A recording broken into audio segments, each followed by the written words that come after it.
capitalism.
뮤추얼도 2008년 시작된 미국발 금융위기.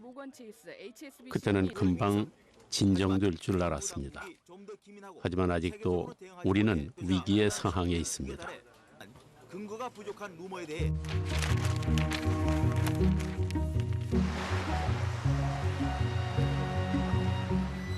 자본주의는 지난 250여 년 동안 끊임없이 위기의 파도를 넘어왔습니다. 그리고 다행히 그때마다 경제학의 새로운 아이디어는 위기의 파도를 헤쳐나갈 나침반이 되어주었습니다. 그럼 어떻게 하면 이 위기를 벗어날 수 있을까요? 이번에도 새로운 아이디어가 과연 나올까요?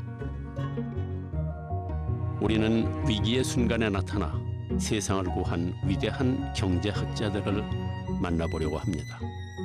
아시아의 한 작은 나라에 사는 우리가 유럽과 미국의 경제학자들을 알아야 하는 것은 아담 스미스의 국부론에 묘사된 것과 본질적으로 같은 경제 제도에서 살고 있기 때문입니다. 우리는 그들의 아이디어를 제대로 이해하고 있었을까요?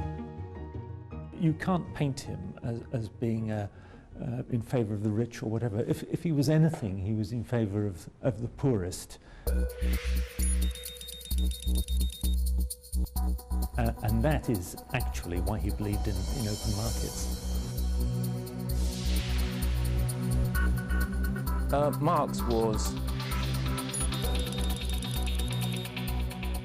no doubt, and I think everyone would accept this, even his opponents, a very, very brilliant thinker.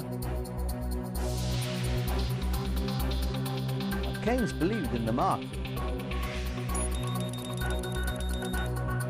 I mean, he certainly believed in that capitalism was the best system. And I think he would actually resist the claim that we're living in a kind of liberal capitalist order, which many of his critics on the left make.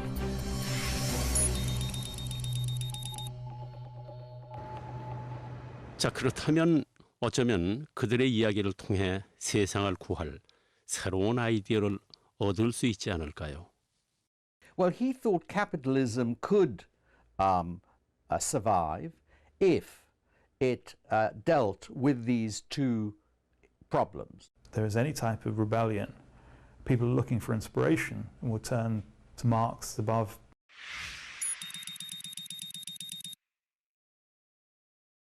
It's not surprising that radical thinkers become more prominent when the economy goes into crisis.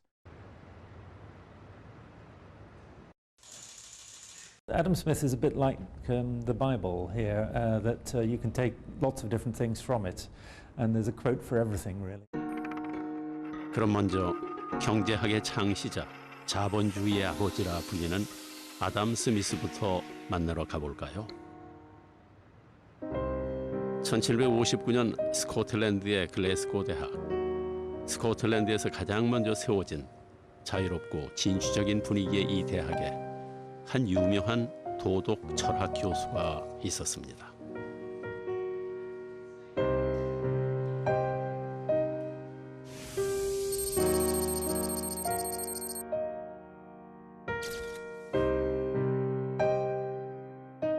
이상한 걸음걸이와 말투로도 유명했지만 그의 강의는 학생들에게 아주 인기가 있었죠.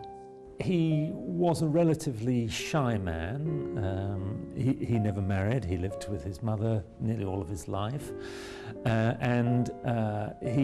at the same time, he was very popular with his students when he was teaching at Glasgow. 그 시기 스미스는 사람들의 본성과 행동을 꾸준히 연구했습니다. 그리고 그 생각들을 모아서 도덕 감정론이라는 책을 냈죠.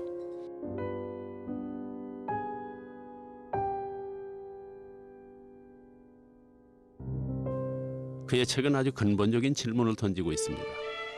인간은 이기적인 존재. 그런데 어떻게 인간이 이기심을 누르고 도덕적인 판단을 할 수 있을까? In which he said that basically we are social creatures, and as social creatures we are programmed, if you like, to act in a fairly moral way. 그리고 그것이 가능한 것은 마음속에 우리의 행동을 지켜보고 있는 공명정대한 관찰자가 있기 때문이라고 했습니다. 그 관찰자가 이기심을 잘 조절해서 도덕적으로 행동하게 해준다는 거죠.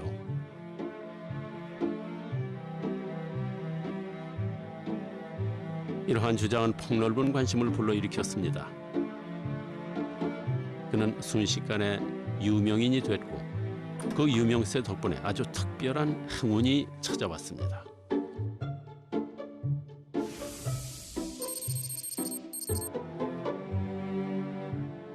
찰스 타운센드 공작이 그의 양아들 헨리 스커트의 대륙 여행에 동행하며 가정교사를 맡아달라고 한 것입니다.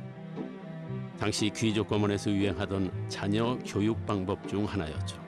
스미스는 수락했습니다. 여행은 3년 동안 계속됐습니다. 그는 파리, 툴루즈, 제네바 등을 다니면서 당시의 쟁쟁한 사상가들과 만났습니다. 그리고 그들은 스미스에게 많은 영감을 주었습니다. So that was really quite an important influence on him. And then while he was on the continent with the young Duke of Buccleuch, he started sketching out some notes for the book that would become The Wealth of Nations, which is the one that we really remember him for today. 18세기는 변화의 시대였습니다. 봉건적 질서가 무너지고 그런데 자본주의가 막 시작되는 시기였죠. 또 영국에서는 산업혁명이 시작돼서 생산품이 폭발적으로 늘어났습니다. 그러자 물건을 팔 수 있는 더 넓은 시장이 필요해졌고 자유무역이 활발해졌습니다. 그 시기에는 국가의 부를 금과 은의 축적으로 보는 중상주의 사상이 지배하고 있었죠. But the thing which really annoyed Adam Smith was what today we call mercantilism. In other words, the government of the day thought that the way you get rich is to have as much gold and silver in your vaults as possible. That was the measure of a country's riches. 그러던 중 스미스는 프랑스 여행에서 만난 케네로부터 아주 획기적인 아이디어를 얻게 됩니다. 케네는 원래 루이 15세의 주치의였습니다. 또 경제표를 만들어낸 경제학자로도 유명했죠. 의사였던 경험을 바탕으로 해서 사회를 하나의 육체로 봤습니다. 그리고 사회가 건강을 유지하기 위해 필요한 조건에 대해 연구했죠. 그는 깨달았습니다. 사람이 식량을 먹어야 살 수 있듯이 사회도 마찬가지라는 거죠. 인간이 노동을 해서 식량과 원료를 얻고 상품을 유통시켜야 사회가 성장한다는 것입니다. 그리고 사회는 세 계급으로 구성되어 있고 화폐는 그 세 계급 사이를 돌면서 생산물을 공급한다는 것이죠. 마치 혈액처럼. 또한 그는 토지만이 부의 원천이라는 중농주의를 주장했습니다. 이러한 케네의 사상은 스미스에게 큰 영감을 주었습니다. 국부, 즉 국가의 부는 중상주의에서 주장하듯 금과 은의 축적이 아니라는 것이죠. 스미스는 국부에 대해 새로운 정의를 내리고 국부를 증진시키기 위한 방법을 연구하기로 결심했습니다. 그리고 3년간의 긴 여행을 마치고 커콜디의 집으로 돌아왔습니다. Janet, I'm home. Oh, there's so many things to tell you. I can start my work now, an inquiry into nature and causes of the wealth of nations. I'll write my book right away. First, go see your mother. 사촌 자넷과 그의 어머니는 그가 평생을 의지한 사람들이었습니다. 스미스는 그들 덕분에 연구와 집필에만 열중할 수 있었죠.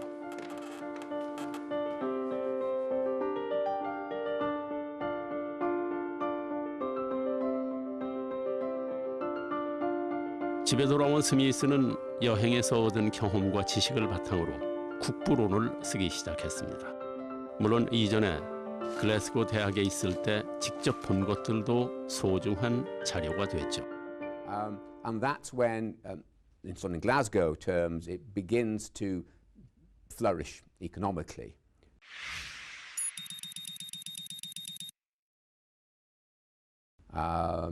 It becomes the major port for tobacco imports and re-export, and local tobacco lords in Glasgow became very prominent. And Smith knew some of them. There were a number of clubs. 크고 작은 공장에서 부가 매일 생산되는 것을 보면서 자유시장의 위력을 느낄 수 있었던 것이죠. I have a great idea. Really? Write this down. Okay. Write it down right now.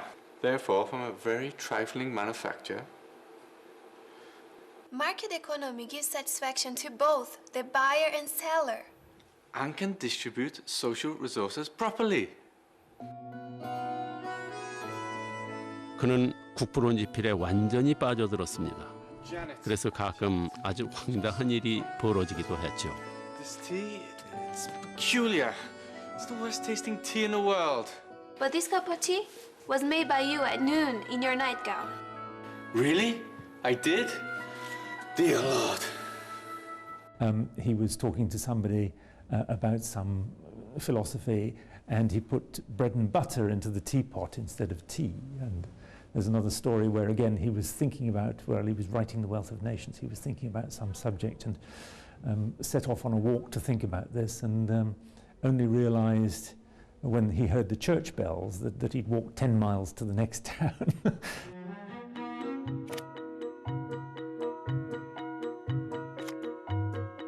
또한 그는 데이빗 휴움과도 자주 만났습니다. We have a problem. We're not getting older, of course, but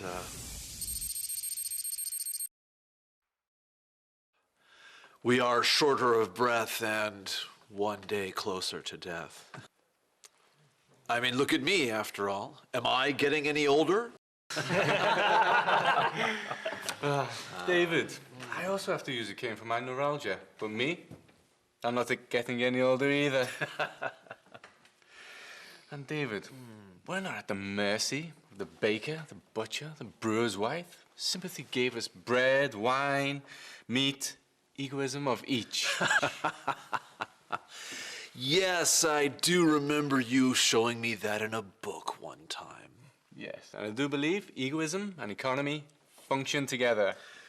The invisible hand controls the economy and the wealth of a nation. At least that's what I remember you showed me in that book. Yes, and I'll make you empty your pockets talking about the division of labor, the value of labor, and the way for a nation to become wealthy. It is just like you to say these ridiculous things, like lies that I am sick. Hume's greatest contribution, of course, was the fact that was his empirical philosophy, his idea that we should look at how things work practically rather than trying to dream up schemes in our head. And that, I think, had a powerful effect on Adam Smith. And they remained friends.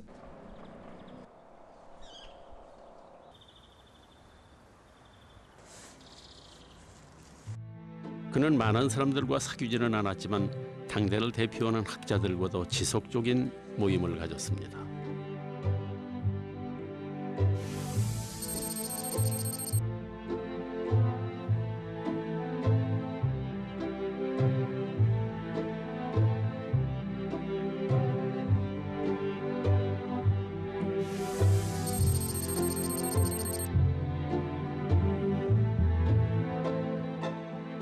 그들은 매주 저녁을 함께 하면서 많은 이야기를 나누었죠.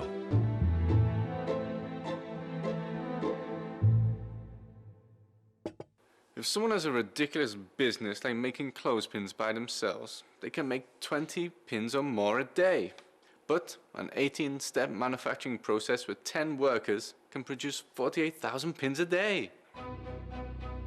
그리고 1776년 3월 드디어 성서일의 가장 중요한 책이라 불리는 국부론이 탄생되었습니다. 아담 스미스가 국부론을 통해 밝히고자 했던 것은 바로 국부를 증진시킬 수 있는 방법이었습니다. 그는 어디서든 노동이 이루어지면 부가 생산될 수 있다고 생각했습니다. 그래서 국부를 모든 국민이 해마다 소비하는 생활 필수품과 편의품의 양이라고 새롭게 정의했습니다. 그렇다면 무엇이 국부를 만들어낼까요? 케네의 중농주의는 오직 농업만이 부를 만들어낸다고 주장했습니다. 하지만 스미스는 노동이라고 말했습니다. 모든 가치는 노동에 의해 생긴다는 것이죠. 그는 국부론을 통해 당시 세상을 지배하고 있던 중상주의의 사상을 정면으로 반박했습니다.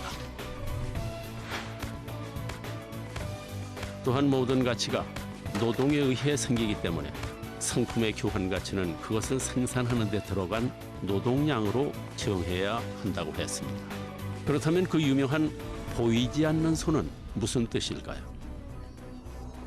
스미스는 우리가 빵을 먹을 수 있는 것은 빵집 주인의 자비심 때문이 아니라 돈을 벌고 싶은 이기심 때문이라고 했습니다. 하지만 결국 가격을 결정하는 보이지 않는 손이 있어서 시장 경제를 잘 돌아가게 한다는 것이죠. 즉, 자유로운 시장만이 개인과 국가를 부자로 만들 수 있다. 이렇게 주장했습니다. 보이지 않는 손은 국부론에서 딱 한 번밖에 나오지 않습니다.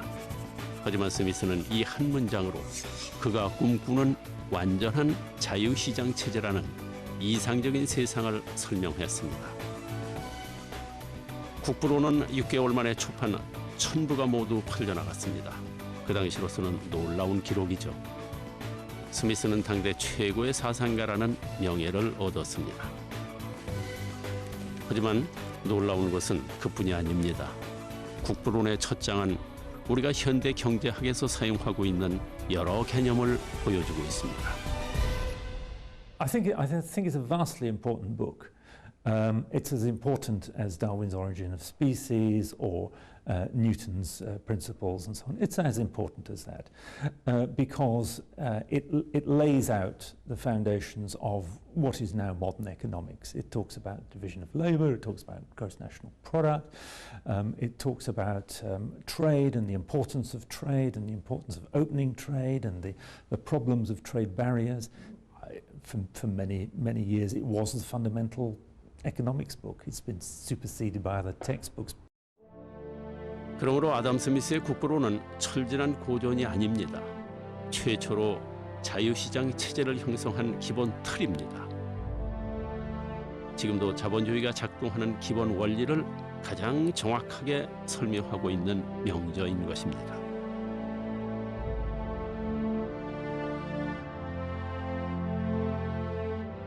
하지만 국부론이 출간된 후 정부의 개입이나 규제를 못마땅하게 생각하는 사람들은 아담 스미스를 시도 때도 없이 끌어다 댔습니다. 그리고 그로 인해 스미스의 사상은 많은 오해를 받게 됩니다. Yes, I think a lot of people misunderstand Adam Smith.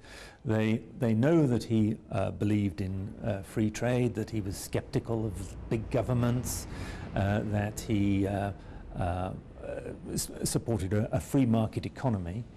And so they say, well, that means that he was clearly in favour of big rich people being able to do what they want. 자유로운 개인의 이익 추구. 스미스에 대해 가장 오해를 많이 낳는 부분이 바로 이 구절입니다. 하지만 그는 개인의 경제적 이기심은 사회의 도덕적 한계 내에서만 허용된다고 말했습니다. 즉 아담 스미스는 인간의 끝없는 이기심을 결코 허용한 적이 없습니다. 이는 그가 이전에 쓴 도덕 감정론의 주장과도 정확히 일치하는 것입니다. Preoccupations, as I said earlier, with his own concerns that individuals are moral beings and the economy is part of a moral framework. The wealth of nations takes place within a framework which Smith believes is an appropriate one for deciding how people should and ought to behave. You can't read one, The Wealth of Nations, without reading the other.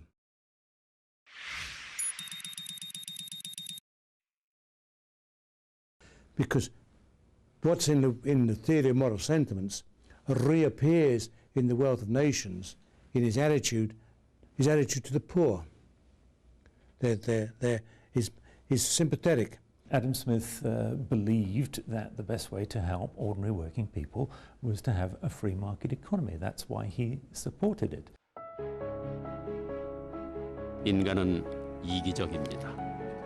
하지만 아담 스미스는 우리의 마음속에는 서로에 대한 존중과 배려가 있다고. 그래서 이기적인 행동도 공공의 이익으로 전환할 수 있을 거라고 믿었던 것입니다. 1790년 7월 17일 그에게 마지막 순간이 다가왔습니다.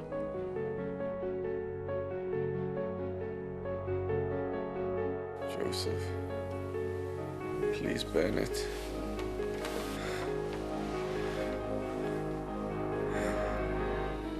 A book. It shouldn't be published. 그는 완벽하지 않은 원고를 세상에 남기고 싶어 하지 않았습니다. In my life, I'm not even that old.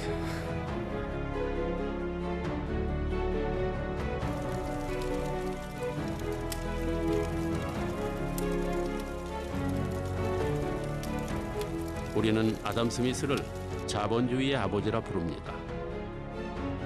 하지만 그는 자본주의라는 표현을 단 한 번도 쓰지 않았습니다.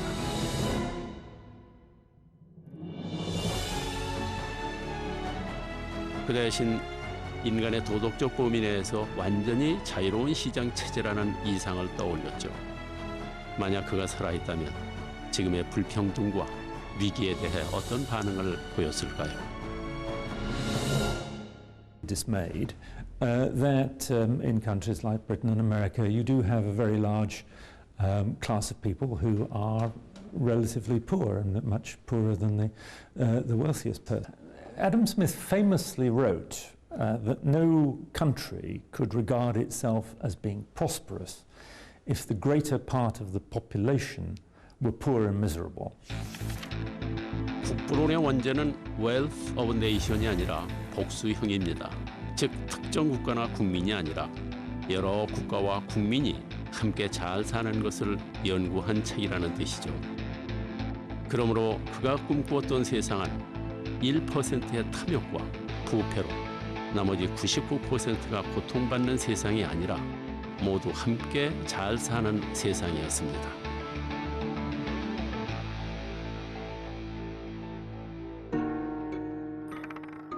아담 스미스의 자유로운 시장 체제는 19세기를 거치며 점차 자본주의의 모습을 갖추어 왔습니다. 하지만 자본가에 의해 희생된 노동자들의 고통은 점점 더 커져만 갔죠. 그리고 이번의 위기도 아담 스미스처럼 인간에 대해 깊은 애정을 가진 한 위대한 경제학자를 탄생시킵니다. 독일의 철학자 칼 마르크스. 2008년 영국의 BBC에서는 지난 천년 가장 위대한 철학자를 뽑는 설문을 했습니다. 그 결과 1위는 바로 칼 마르크스. 물론 어떤 분은 이해가 안 가실 수도 있을 겁니다. 보통 마르크스를 이야기하면 그의 혁명적인 투쟁이나 공산주의를 생각하게 되니까요. 하지만 그는 최초로 왜 가난한 사람은 항상 가난할까? 자본주의는 정말 이상적인 체제일까? 라는 새로운 의문을 던진 철학자였습니다. 그리고 산업혁명으로 인해 기계 부품처럼 되어버린 노동자의 삶을 보고 자본주의가 어떻게 그들의 삶을 파괴하는지 밝혀내고 싶어 했습니다. 사실 청년 시절 마르크스는 헤겔의 변증법에 푹 빠져 있었습니다. 세상의 모든 것, 인간도 자연도 사회도 그 어떤 것도 고정불변이 아니라 정반합의 법칙으로 끊임없이 변화한다는 철학이죠. 하지만 이렇게 세상을 변화 발전시키는 주체가 세계 밖에 존재하는 절대 정신이라는 헤겔의 주장에는 동의하지 않았습니다. 오히려 포여바하가 주장한 물질이 세계를 구성하고 지배하며 이끌어간다는 유물론을 받아들였죠. 그리고 마침내 헤겔의 변증법에 포여바흐의 유물론을 더해서 유물론적 변증법이라는 세상을 바라보는 자신만의 관점과 철학을 갖게 됐습니다. 과연 그는 자신이 던진 의문을 어떻게 풀어나갔을까요?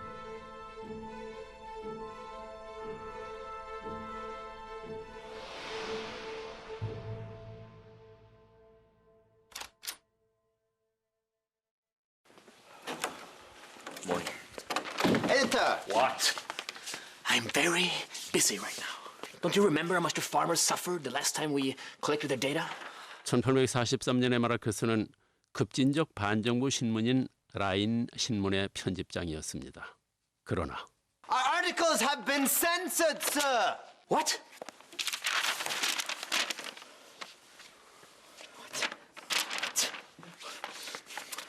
Those brainless fools! Oh, why? Why won't they listen to me? Read my writings. How foolish are they? Settle. Shut up! And it seemed that Marx did want to have a career as a university professor, but this wasn't possible for someone who was an atheist and a radical. So he then turned to journalism to earn his living as a journalist. And this is when he got interested in radical politics, because as a journalist he had to study the conditions of the real world, which he found very shocking in some cases. I have decided something. Those bird-headed Prussian censors. How dare they suppress our newspaper? Anyway, this is for those censors reading out every line of our newspaper. Tomorrow, the last line covered in our blood. It will not be touched, but it will be published.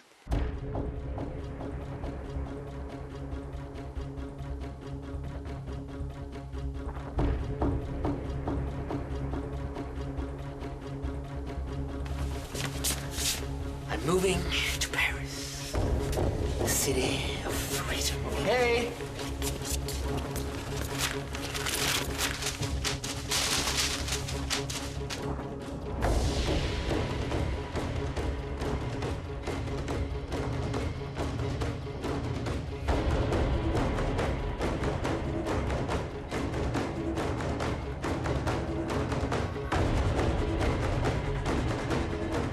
그리고 거기서 그의 인생에서 가장 중요한 두 가지를 만나게 되죠.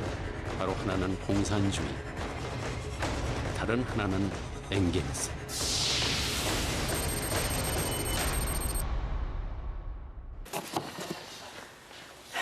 Thank you. I'm Marx, the 80,000th Prussian to escape to Paris for freedom. Well, Engels thought that Marx was the most brilliant thinker. And so Engels was really like a patron of socialism, patron of communism. He wanted Marx to be able to write. He thought the only way of allowing this was for him to work. And so until Marx produced Capital, Volume 1, Engels ran his family's cotton mill in Manchester and sent Marx a lot of the money. In the Manchester textile factories, even a child this small has to work and toil more than 12 hours every day.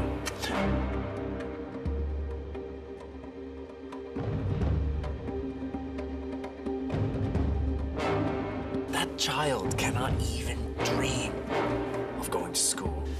Yeah, there's no hell like that place. Marx? Yes. What should we do? We need to make new plans and prepare for revolution. Cheers. Revolution. Revolution. 두 사람은 많은 시간을 얘기하며 서로의 생각이 완전히 일치한다는 것을 느꼈습니다. 둘은 평생의 동지가 됐습니다. Once said that Marx was by far the greater thinker than Engels. But if you had to go out with one of them for an evening, Engels would be much better company than Marx. And that Marx was very self-centered, very full of his own ideas, probably not very interested in other people's opinions apart from to say they were wrong. Whereas Engels was a man of wide culture and very tolerant and very good at enjoying himself. 또한 마르크스는 파리에서 비참한 노동자들의 삶을 보았습니다. 그리고 공산주의 조직과 만나면서 노동운동에 관심을 갖게 됐죠. 그는 점차 혁명적인 공산주의자로 바뀌게 됩니다. 그는 엥겔스와 함께 계급 없는 세상을 만들겠다는 일념으로 혁명을 준비합니다.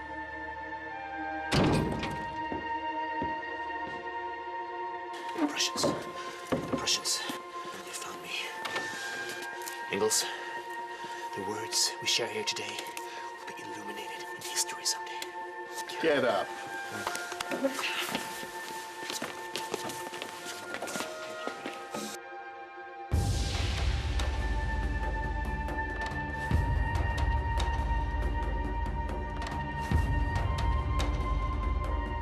결국 마르크스는 1845년 2월 보르셀로 가서 프로이센 국적을 포기했습니다.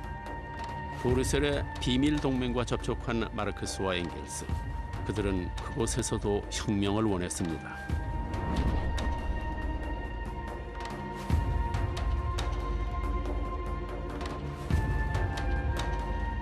(1848년) 드디어 두 사람은 공산주의자 동맹의 강령을 밝히는 선언문을 쓰게 됩니다.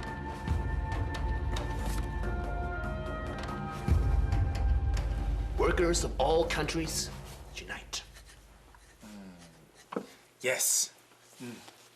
We will call this the Communist Manifesto. A specter is haunting Europe. Great. Fantastic. Yes. Specter of communism. Yes. The proletariat has nothing to lose but their chains. Oh, yes. Working men of all countries, unite.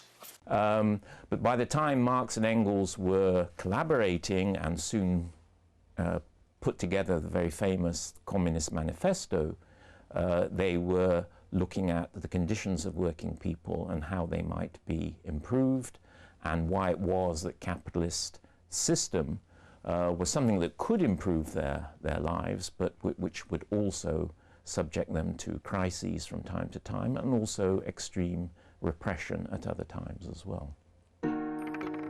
그들의 선언이 출판된 1848년 유럽은 혁명의 폭풍우가 휘몰아칠 때였습니다. 마르크스는 보르셀, 파리, 쾰른 등지로 가서 혁명에 참가했죠. 이를 계기로 마르크스는 붉은 박사라는 악명과 인류의 해방을 가져올 새로운 사상을 창조했다는 명성을 동시에 얻게 됩니다.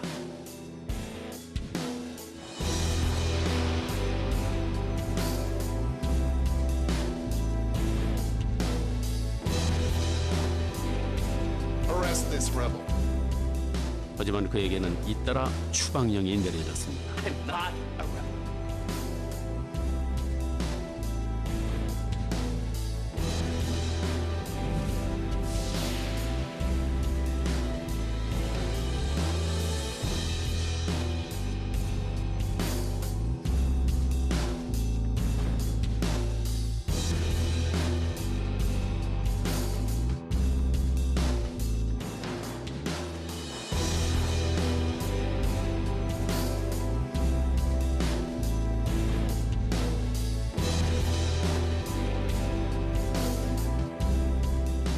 그리고 결국 혁명은 실패로 돌아가고 말았죠.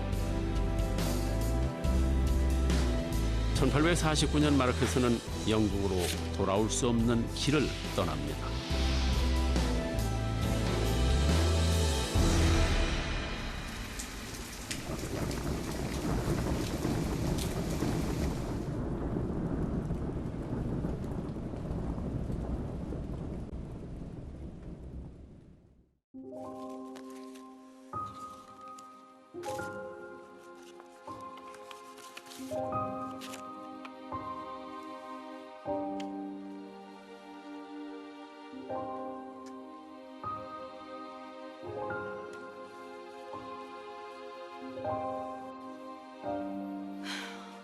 Marx, how much longer can you wait for Engels' help sitting at your desk?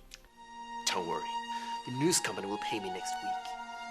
Stop hurrying me. You don't want me to worry. Our children don't have shoes, they can't go outside, and we are always worrying about being chased by the police. Where are our household goods? They are all in the pawn shop.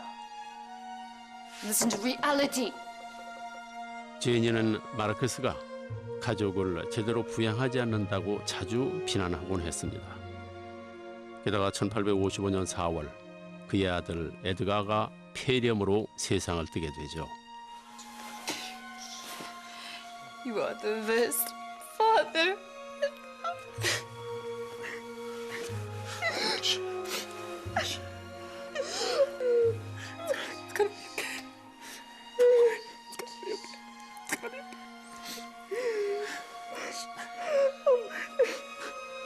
궁핍한 생활은 이후 5년 동안 계속되었습니다. 그리고 그 사이 마르크스는 6아이 중에 3아이를 잃게 됩니다.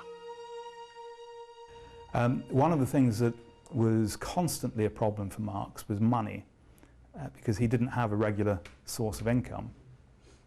And he earned a little bit of money from writing and a little bit from journalism, but he was always short of money.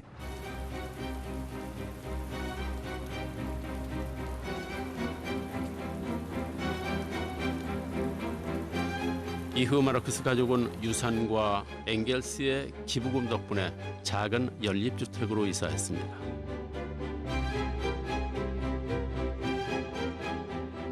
그리고 생활이 안정되자 드디어 자본론의 집필을 시작할 수 있었습니다.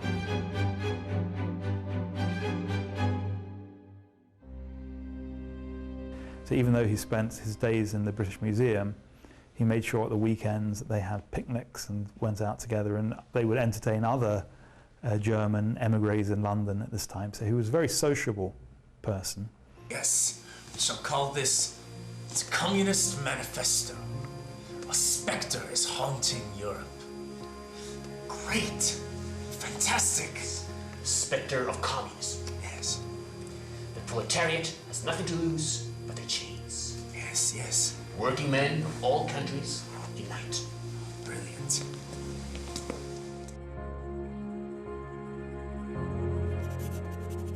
그가 자본론을 쓴 이유는 자본주의의 모순을 철저하게 분석하고 그 문제점을 지적하기 위한 것이었습니다.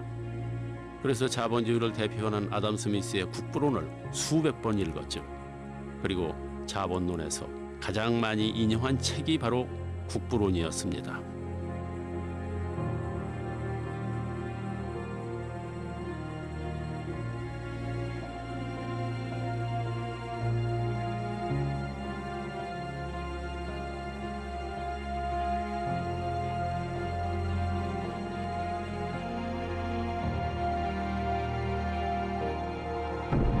드디어 1867년 그가 15년 이상을 바친 필생의 역작이 그 모습을 드러냈습니다.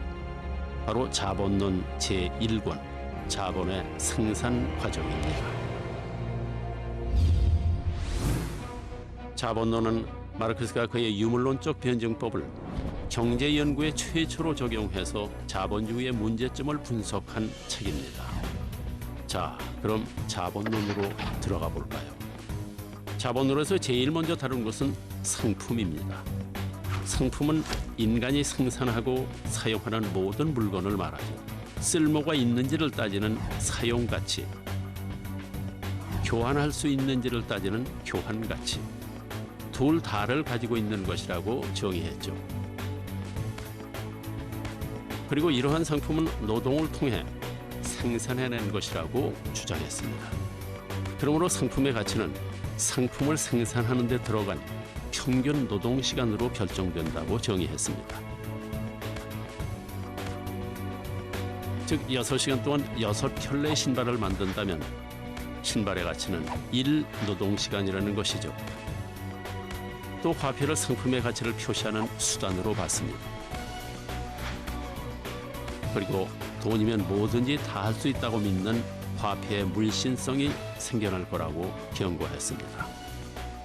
아담 스미스와 데이빗 리카도의 노동 가치론을 이어받아서 노동이 최고의 가치라고 전제했습니다. 하지만 아담 스미스의 분업은 오히려 노동자를 기계의 부품처럼 만들어 버린다고 했죠.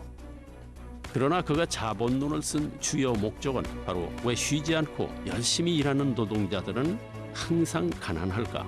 반대로 놀고 먹는 자본가들은 왜 점점 더 부자가 될까 하는 의문을 풀기 위해서였습니다. 그리고 그는 마침내 그 해답을 이윤이 어디에서 나오는지 알아냄으로써 찾을 수 있었죠.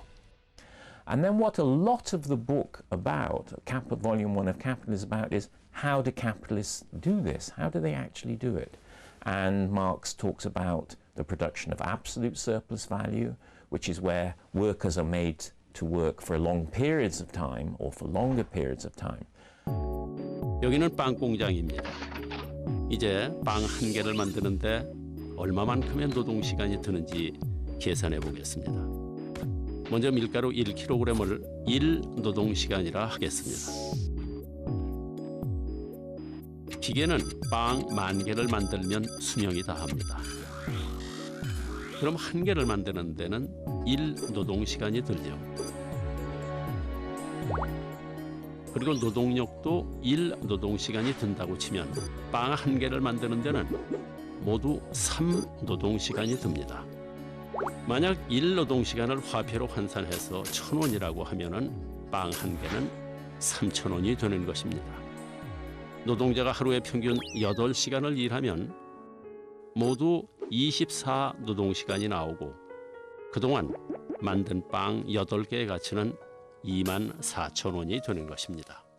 그런데 여기서 문제가 생깁니다. 기계나 원료는 그 가치가 그대로 인정됐는데 노동자는 8시간을 일하는데도 자본가는 일당으로 3,000원밖에 안 줍니다. 그럼 나머지 5노동시간, 즉 5,000원은 도대체 어디로 갔을까요? 바로 자본가의 주머니 속으로 들어갑니다. 마르크스는 이렇게 남은 가치를 잉여 가치다 이렇게 말했습니다. 그런데도 왜 노동자는 싫다고 못할까요? 자본가가 그만둬라 하면 그만둬야 하기 때문입니다. 그걸 아는 자본가는 더 많은 이윤을 얻기 위해 노동자에게 더 오래 일하게 합니다. 물론 일당은 절대 더 주지 않죠. 결국 노동자를 착취함으로써 자본가는 더 많은 부를 얻게 되는 것입니다. 마르크스는 이렇게 노동시간의 연장으로 만들어진 잉여가치를 절대적 잉여가치라고 정의했습니다. 하지만 자본가는 만족하지 못하고 더 많은 이윤을 얻으려고 하죠. 그래서 생각해낸 것이 바로 노동 생산성을 높이는 것. 노동자가 직접 손으로 빵을 만들 때 필요 노동시간은 3시간. 하지만 기계를 들여와 빵을 만들면 같은 개수의 빵을 만드는데 1시간이면 되죠. 이는 결국 필요 노동시간은 줄어들고 잉여 노동시간이 늘어나는 것.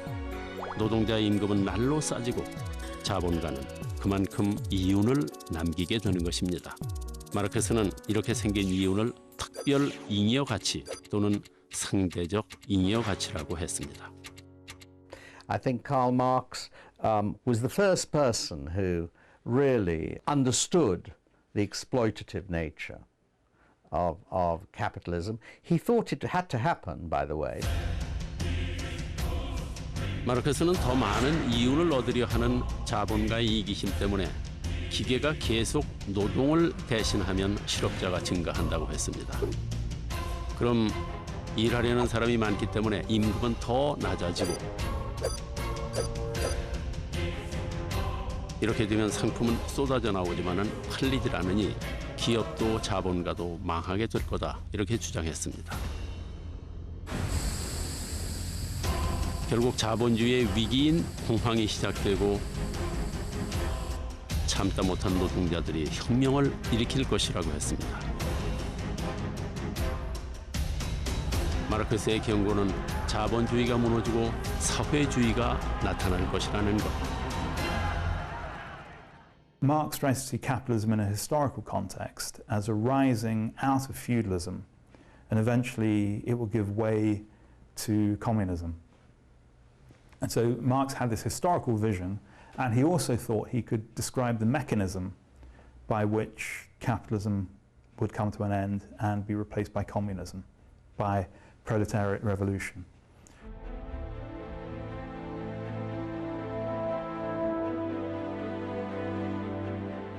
My dear friend Engels, alas, the world that we dreamt in Paris doesn't seem like it will come true. I won't stop inciting until the last day of my life. But the world doesn't need me anymore.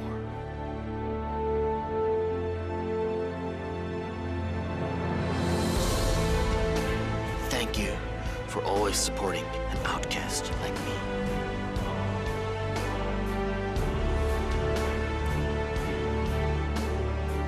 Now, I want to discover another world with my remaining passion.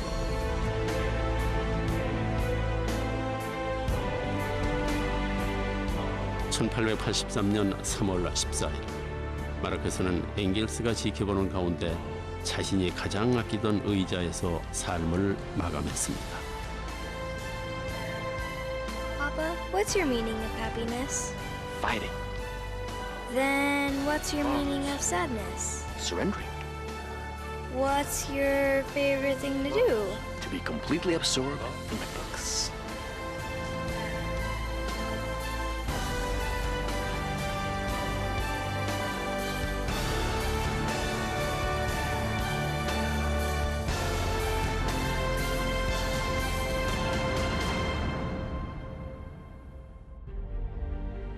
그의 사후 엥겔스는 마르크스의 유고를 모아서 1885년 자본론 제2권 자본의 유통 과정을 1894년 제3권 자본주의적 생산의 총 과정을 발간했습니다. 그리고 자본론은 사회주의의 성서로 불리우며 성서보다 더 많이 팔린 책이라는 명예를 얻게 됩니다. 또한 한 세기가 흐른 뒤에 마르크스의 사상은 레닌을 비롯한 혁명가들에게 큰 영감을 주었습니다.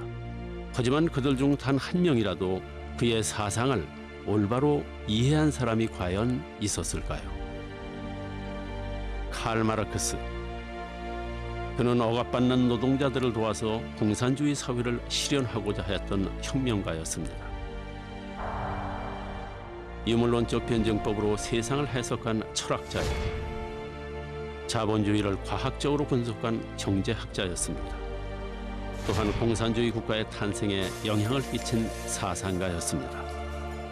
물론 세월이 흐르면서 더 다양한 평가가 나올 수 있겠습니다. 하지만 분명한 것은 마르크스가 철학으로 세상을 변화시키려 했다는 사실입니다. 북한과 여전히 대립 중인 우리나라에서 마르크스를 객관적으로 보기는 어려운 일인지도 모릅니다. 그는 오랜 세월 동안 입 밖에 내서는 안 될 인물 중 한 명이었습니다. 그렇다면 지금은 왜 자유롭게 얘기할 수 있을까요? 마르크스가 붕괴할 것이라고 했던 자본주의 국가들은 비록 위기를 겪으며 휘청거리기도 했지만 아직도 잘 버티고 있습니다. 하지만 공산주의 국가들은 독재와 빈곤의 허덕이다 20세기 말 도미노처럼 무너져 내렸죠. 경쟁에서 승리하자 자본주의 국가들은 마르크스와 그의 책들에 대해 너그러운 태도를 가질 수 있게 된 것입니다. 자본론이 세상에 나온 지 140년이 지났습니다. 자본주의가 붕괴할 것이라는 예상은 빗나가고 오히려 공산주의가 붕괴되는 사태가 벌어졌죠. 그렇다면 아직도 자본주의가 지배하고 있다는 이유만으로 자본론은 가치가 없는 걸까요? 사실 자본주의는 위기 때마다 새롭게 변신하며 살아남았습니다. 그런데 그것이 가능했던 것은 마르크스가 남긴 자본주의에 대한 경고가 우리에게 절박한 메시지가 됐던 것은 아닐까요? 물론 자본론의 가치를 마르크스의 예측이 맞았는지 틀렸는지에서 찾을 수도 있겠죠. 하지만 그는 가난한 노동자들에 대한 연민과 그들을 위기에서 구하고자 하는 열정을 가지고 있었습니다. 바로 그 연민과 열정으로 자본론을 쓴 것입니다. 옳고 그름을 따지기 전에 그것이 바로 제일 먼저 주목해야 할 자본론의 가치인 것입니다. If capitalism is failing, it's very common for magazine writers to say, well, Marx was right after all. Marx talked about contradictions in capitalism. Easy production of credit money to finance the future, which is what capitalism does. But at the same time, it piles up debt, it creates the possibility of default and of crisis. 아담 스미스가 국부론을 통해서 꿈꾸고 마르크스가 자본론을 통해서 펼쳤던 이상적인 사회는 결코 지금의 모습이 아니었습니다. 두 사람의 공통점은 그들의 사상의 시작점이 바로 인간에 대한 사랑이었다는 것입니다. 그것을 바탕으로 어떻게 하면 모든 사람이 잘 살 수 있을까를 고민했습니다. 수식이 난무하는 현대 경제학과는 사고의 시작부터가 다르지 않습니까? 자본주의는 아담 스미스를 오해했습니다. 공산주의도 칼 마르크스를 오해했습니다. 그들에겐 오직 사람을 사람답게 보는 따뜻한 시선이 있었을 뿐입니다. 그들이 그렸던 세상은 끝없는 자본주의의 탐욕이나 소수 지배의 독재 사회가 아니었습니다. 아담 스미스가 이기적인 인간의 본성에도 공명정대한 관찰자가 있다고 믿었듯이 위기의 순간, 이제 우리 안에 공명정대한 관찰자가 세상을 구해주기를 기대해 보는 것입니다.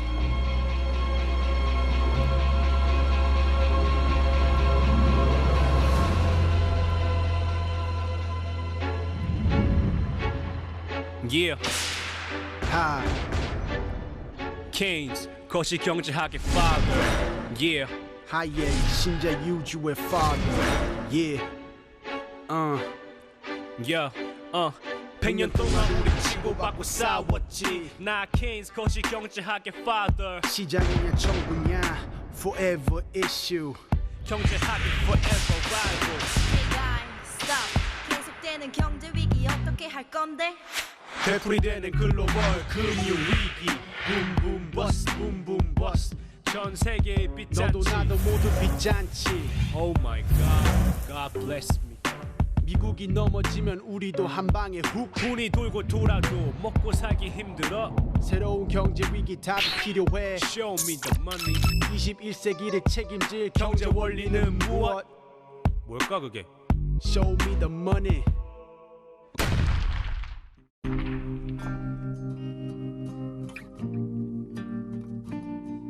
I've made up my mind. Don't need to think it over. If I'm wrong, I am right. Don't need to look no further. This ain't last. I know this is life.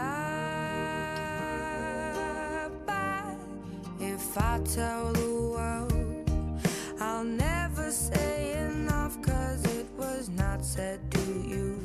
And that's exactly what I need to do if I end up with you. Should I give up, or should I just keep chasing pavements, even if it leads nowhere? Or would it be a waste, even if I knew my place? Should I leave it there? Should I give up, or should I just keep chasing pavements, even if it